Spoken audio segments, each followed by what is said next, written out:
Assalamualaikum warahmatullahi wabarakatuh. Nama saya Yai Murti Rahayu, NPM 221241030, akan mempresentasikan mengenai reflecting writing dan review paper mata kuliah pengembangan prasarana wilayah dan kota. Presentasi ini merupakan salah satu tugas UTS. Baiklah, saya mulai sekarang. Pertama, mengenai pengantar pengembangan prasarana wilayah dan kota. Pengantar pengembangan prasarana wilayah dan kota, dinamika pembangunan Indonesia yang kompleks, berlapis, dan penuh tantangan pembangunan tidak hanya sebatas pada pembangunan fisik infrastruktur, tapi juga menyangkut perencanaan strategis yang mempertimbangkan keseimbangan sosial, ekonomi, dan lingkungan dalam konteks nasional. Salah satu fakta bahwa pendekatan pembangunan di Indonesia selama ini lebih menitikberatkan pada ekonomi makro, yang akhirnya memunculkan ketimpangan antar wilayah. Pusat-pusat pertumbuhan yang terkonsentrasi di wilayah perkotaan, terutama di Jawa, menyisakan tantangan besar bagi kawasan lain untuk berkembang. Hal ini memperjelas perlunya penataan ruang yang adil dan inklusif serta integrasi pembangunan antara wilayah bukan hanya kota dan desa, tapi juga antara pulau dan zona ekonomi. Konsep dasar bahwa pengembangan wilayah di Indonesia bersifat interaktif dan adaptif. Perpaduan teori dan praktik lapangan yang terus berkembang menunjukkan bahwa perencanaan bukanlah sesuatu yang statis. Misalnya, pentingnya rencana tata ruang wilayah dalam menyatukan visi pembangunan pusat dan daerah menjadi sorotan tersendiri yang menekankan urgensi koordinasi lintas sektor dan level pemerintah. Menurut pandangan Hardianto tentang penataan ruang di era otonomi daerah serta kajian Mulyana tentang perkembangan Kota Bandung memperlihatkan bahwa praktik perencanaan harus kontekstual, menyesuaikan dengan potensi, permasalahan, dan kapasitas masing-masing wilayah. Hal ini mengartikan bahwa setiap wilayah membutuhkan pendekatan spesifik dan tidak bisa disamaratakan. Dari aspek peranan para aktor pembangunan, sangat pentingnya sinergi antara pemerintah, swasta, masyarakat, dan akademis. Kolaborasi lintas aktor menjadi kunci keberhasilan pengembangan prasarana kota yang manusiawi, berkelanjutan, dan responsif terhadap kebutuhan nyata warga. Mengenai isu aktual seperti pembebasan lahan dan keterbatasan pembiayaan proyek infrastruktur, dua studi kasus mengenai proyek tol Trans Sumatera dan kereta cepat Jakarta-Bandung menunjukkan bahwa kendala di lapangan seringkali bukan semata-mata teknis, tapi juga sosial, politik, dan institusional. Keberhasilan pembangunan tidak hanya tergantung pada rancangan fisik, tapi juga pada bagaimana prosesnya dijalankan secara inklusif dan transparan. Sebagai warga Indonesia yang baik, sudah menjadi tanggung jawab tanggung jawab yang besar untuk mengedepankan prinsip keadilan spasial dan keberlanjutan dalam setiap rencana dan kebijakan pembangunan. Struktur prasarana tetapi juga tentang nilai-nilai di balik pembangunan yang manusiawi dan merata. Ilmu ini bukan hanya soal membangun jalan dan jembatan, tapi tentang menjembatani kepentingan dalam ketimpangan dan membangun masa depan yang lebih adil. Yang kedua, saya akan menjelaskan mengenai pengelolaan prasarana wilayah dan kota. Pembangunan prasarana wilayah dan kota memainkan peran strategis dalam mendukung pertumbuhan ekonomi, meningkatkan kualitas hidup, dan memperkuat daya saing wilayah. Namun demikian, dinamika pembangunan yang tidak seimbang antara aspek infrastruktur dan lingkungan hidup menimbulkan tantangan besar terhadap keberlanjutan. Studi kasus pengembangan infrastruktur yang disinergikan dengan pembangunan jalur hijau di Kota Tanjung Pinang memberikan gambaran nyata tentang perlunya pendekatan integratif dalam perencanaan prasarana wilayah. Ini mencerminkan pentingnya sinergi antar sistem utilitas seperti jalan, jaringan, listrik, dan telekomunikasi dengan ruang terbuka hijau serta strategi adaptif dalam menciptakan kota keberlanjutan. Penerapan pendekatan ini tidak hanya menjawab kebutuhan aksesibilitas dan konektivitas, tapi juga melindungi ekosistem perkotaan yang semakin tertekan oleh laju urbanisasi. Salah satu pembelajaran penting di studi ini adalah bahwa penggunaan sistem jaringan udara secara konvensional untuk utilitas kota ternyata berkontribusi terhadap rusaknya vegetasi pelindung dan berkurangnya kualitas lingkungan. Di sisi lain, adopsi jaringan bawah tanah serta pelestarian tanaman pelindung di sepanjang jalur hijau terbukti memberikan dampak positif dalam menjaga kualitas udara, memperkuat suhu tanah, serta meningkatkan kenyamanan visual dan psikologis warga kota. Dari kajian ini juga menyoroti perlu adanya perubahan paradigma dalam pembangunan prasarana dari yang sebelumnya bersifat sektoral dan utilitarian menjadi holistik dan ekologis. Integrasi antar infrastruktur fisik dan fungsi ekologi kota bukan hanya menjadi pilihan teknis, melainkan suatu keharusan dalam menghadapi tantangan perubahan iklim dan degradasi lingkungan. Pemanfaatan jalur hijau sebagai koridor ekologi sekaligus sebagai ruang infrastruktur mencerminkan disiplin infrastruktur yang kini menjadi bagian penting dari kebijakan global dan lokal. Ini memperlihatkan bagaimana perencanaan yang tidak responsif terhadap fungsi ekologis jalur hijau dapat menimbulkan degradasi ruang publik dan kerusakan vegetasi. Oleh karena itu, penting bagi pengambil kebijakan untuk menjadikan jalur hijau sebagai komponen utama dalam desain infrastruktur dan bukan sekedar elemen dekoratif. Studi ini menegaskan perlunya kebijakan tata ruang yang mengedepankan integrasi sistem, tidak hanya pada tataran teknis desain, tapi juga dalam proses penyusunan regulasi, pengawasan pelaksanaan proyek, serta edukasi masyarakat dan pihak swasta sebagai pelaku pembangunan. Kolaborasi multi aktor dalam pelaksanaan proyek infrastruktur menjadi prasyarat bagi terciptanya prasarana wilayah yang inklusif dan lestari.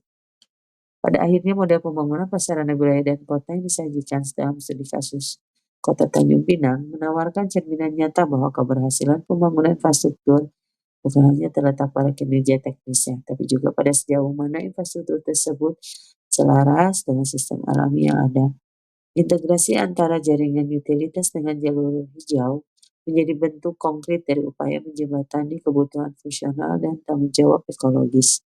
Yang keduanya esensial dalam mewujudkan kota yang adaptif, produktif, dan ketahanan lingkungan.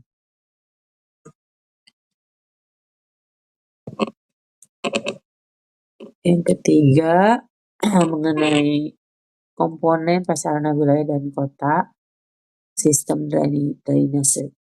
Sistem drainase memiliki peran vital yang tidak hanya menyentuh aspek infrastruktur, tapi juga sosial, lingkungan dan tata ruang perkotaan yang berkelanjutan. Pentingnya sistem drainase dan dalam perencanaan wilayah menjadi semakin jelas ketika membahas dampaknya terhadap kenyamanan, kesehatan, dan keamanan masyarakat kota. Drainase yang tidak memadai bisa menyebabkan banjir, kerusakan infrastruktur, bahkan krisis lingkungan. Studi kasus di Kota Tegal dan Kecamatan Talau memperlihatkan secara konkret bagaimana buruknya sistem drainase dapat menghambat kehidupan masyarakat dan menimbulkan kerugian besar, baik secara ekonomi maupun sosial. Cara pandang terhadap sistem drainase sebaiknya diubah dari semula hanya dianggap sebagai sarana buang air, menjadi instrumen pengelolaan air hujan yang ramah lingkungan dan berkelanjutan. Konsep eco-drainage atau drainase berwawasan lingkungan menjelaskan bahwa teknologi rekayasa sipil harus diarahkan untuk beradaptasi dengan perubahan iklim, memperbaiki ekosistem lokal, serta meningkatkan kualitas hidup warga kota. Pentingnya sinergi antara teori dan praktik yang terdiri dari teori Chow yang dipelajari dalam komponen prasarana wilayah dan kota. Sistem drainase tidak bisa berdiri sendiri tanpa dukungan kebijakan, partisipasi masyarakat, dan implementasi yang sesuai dengan kondisi lokal. Dalam hal ini sangat pendekatan sistematik dan lintas sektor. Sebagai seorang perencana atau insinyur bukan hanya soal membangun, tapi juga bagaimana membangun dengan bijak, efisien, dan berorientasi pada keberlanjutan.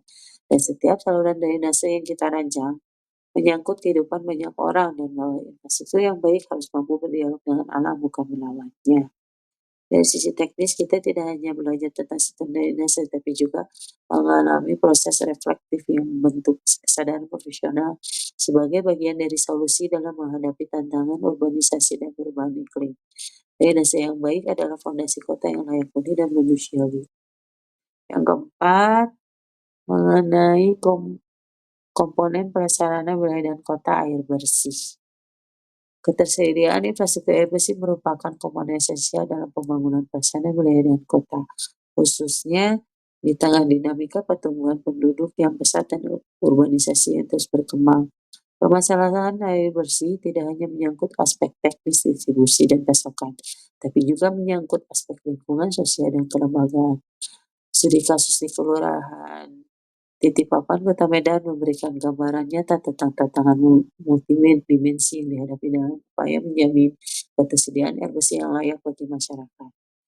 Kondisi air tanah yang tidak layak konsumsi, pencemaran lingkungan akibat perilaku masyarakat yang masih menjadikan sungai sebagai tempat pembuangan limbah, serta infrastruktur distribusi yang usang dan tidak optimal menunjukkan lemahnya sistem pengelolaan air di tingkat lokal.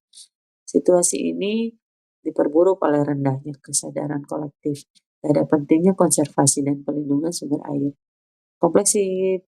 Kompleksitas permasalahan tersebut menunjukkan bahwa penyediaan air bersih tidak dapat diselesaikan hanya melalui pemulihan fisik, tapi memerlukan pendekatan terpadu yang melibatkan semua pemangku kepentingan.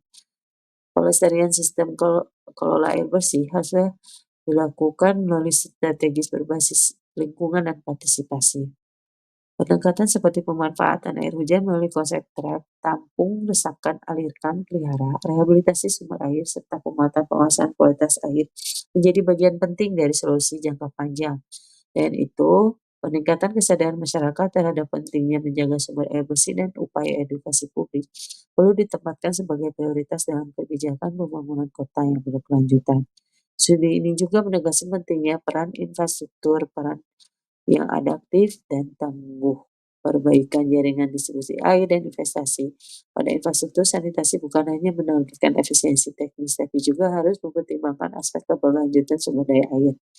Upaya konservasi vegetasi di daerah aliran sungai serta pengelolaan limbah yang efektif sebelum dibuang ke badan air merupakan bentuk intervensi penting untuk menjaga daya dukung lingkungan terhadap sistem air bersih. Permasalahan di titik papan merefleksikan situasi yang masih umum di banyak wilayah perkotaan Indonesia, di mana pembangunan belum sepenuhnya memperhatikan integrasi antar aspek lingkungan, teknis, dan sosial. Berbeda dengan Singapura yang telah mengembangkan sistem daur ulang air limbah melalui teknologi canggih seperti New Water, pendekatan Indonesia masih berada pada tahap penguatan manajemen sumber daya air konvensional. Perbandingan ini menunjukkan bahwa pencapaian keberlanjutan dalam pengelolaan air tidak terlepas dari komitmen jangka panjang, inovasi teknologi, dan konsistensi dalam kebijakan. Pembelajaran penting kedua studi kasus tersebut ada perlunya transformasi sistem pengelolaan air bersih dari sekedar penyediaan pasokan menjadi sistem yang adaptif, tangguh, dan berbasis ekologi. Kolaborasi antar pemerintah, masyarakat, akademisi, dan swasta menjadi syarat mutlak dalam menciptakan infrastruktur air bersih yang tidak hanya berfungsi teknis, tapi juga berkuat daya tahan wilayah terhadap ancaman lingkungan dan krisis di masa depan.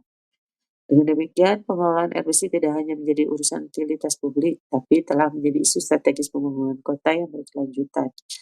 Keberhasilan suatu kota dalam menyediakan air bersih bagi warganya mencerminkan kapasitasnya dalam mengelola sumber daya alam, teknologi, dan kesadaran sosial secara terpadu dan keberlanjutan. Kesimpulannya, sebentar.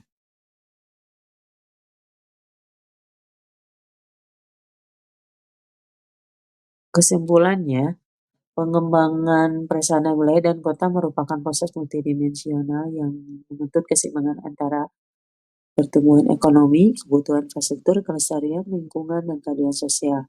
Dinamika pembangunan di Indonesia yang kompleks mengharuskan perencanaan yang adaptif, responsif terhadap konteks lokal, dan mampu menjawab tantangan lintas sektor. Lalu saya akan menjelaskan mengenai review paper drainase Kota Lama Semarang. Penelitian ini menyoroti pentingnya penerapan sumur resapan untuk mengurangi genangan dan memperkuat cadangan air tanah. Pendekatan SUDS (Sustainable Drainage System) digunakan sebagai model pengelolaan drainase yang ramah lingkungan. Penekanan pada partisipasi masyarakat dukungan kebijakan masih perlu diperkuat.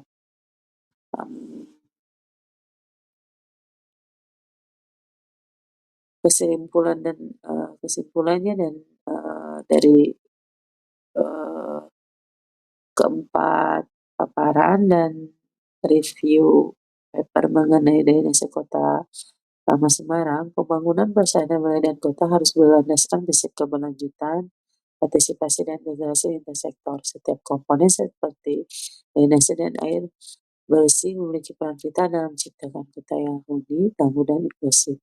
Kolaborasi aktor dan penguatan teknologi menjadi kunci keberhasilan masa depan. Mengenai kesan dalam proses pembelajaran mata kuliah pengembangan perencanaan wilayah dan kota, salah satu kesan yang menonjol adalah pendekatan pembelajaran yang komprehensif dan kontekstual, mana mahasiswa diajak tidak hanya menghafal teori tapi juga menganalisis studi kasus nyata, merefleksikan tantangan, serta merumuskan solusi dari sudut pandang mahasiswanya secara secara menganalisis dari studi kasus tersebut. Hal ini mendorong kemampuan berpikir kritis dan selektif dalam menghadapi persoalan yang nyata. Sekian dari saya. Wassalamualaikum warahmatullahi wabarakatuh.